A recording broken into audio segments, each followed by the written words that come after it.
James Dimmock, CBS Interactive. Mary Chieffo as El-Rel in Star Trek Discovery. Star Trek Discovery, which has just been renewed for a second season on CBS All Access, owned by CBS Corp. CBS 1.74% examines the war between the Federation of Planets and the Klingons. The latest installment in the iconic sci-fi series canon takes a deeper dive into Klingon culture, giving significant airtime to the species as they speak their native tongue. Showrunner Aaron Harbert said that from the outset the show's creator Brian Fuller wanted to showcase the adversarial aliens' culture and language. It was important to be able to tell both sides of the war. That absolutely required us to tell Klingon stories, he said. We were committed from the get-go to tell those stories in Klingon. To do that, they needed the help of Klingon translator. Enter Robin Stewart. I'm having difficulty saying I'm the best Klingon speaker in Canada, said Ms. Stewart. I was the person to get. Ms. Stewart has become integral to the production of the Discovery, which is shot in Canada. From translating scripts to tweaking dialogue, Ms. Stewart is pretty much on call 24/7 for the show, Mr. Harbert said. She's a master at this language, said Ray Nolan, who is a vocal coach on the show. And to be able to work with her and her level of subtlety and clarity of the language is also really impressive. Ms. Stewart translates the Klingon parts of the script written by the Los Angeles-based writers.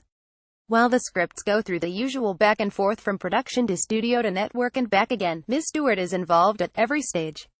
She says she'll often record herself saying the lines so the actors can work on the dialect with Ms. Nolan.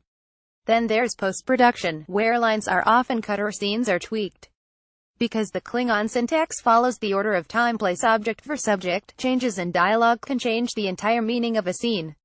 If they make a tiny tweak in the English, the entire Klingon gets completely disassembled and put back together again, Ms. Stewart said. For example, translating "the dog ran home yesterday" from English to Klingon, the sentence structure would read "yesterday home ran a dog."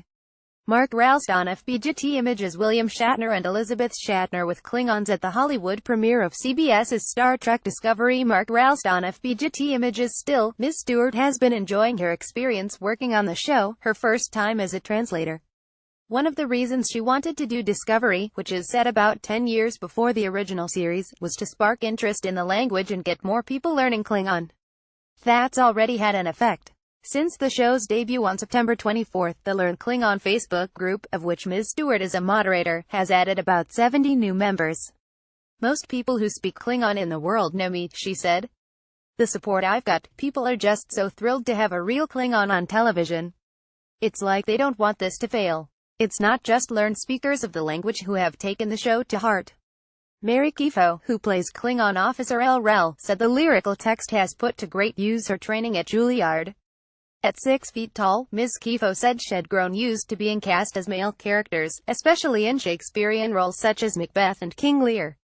Training with heightened text as well as playing soldiers helped her get into character for the Klingon, who also gets to show a more tender side. A recent episode showed a budding romance between her character and that of another Klingon. What has been so beautiful about El-Rel is that I get to do all that stuff that I learned from playing those male soldiers, she said. I've just been so proud they've allowed her to have so much softness and heart. Still, speaking the language has its challenges. Letters can have different sounds in any foreign language, including Klingon. After learning how to speak the words, actors then have to imbue those words with different emotions. Klingon as a language is very visceral, Ms. Chieffo said. It's also not a language broadly spoken.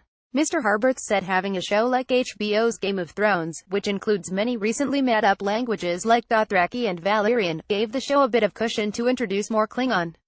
But it was the cast that really cemented the idea of including the language. Prior to filming the pilot, Ms. Chieffo and her other Klingon castmates read through the Klingon text and stunned Mr. Harberts. The cast became an ensemble, he said. We knew that this was on another level, he said. And the work that Ray had done, and the cast had done, and Robin had done, it just became so very authentic.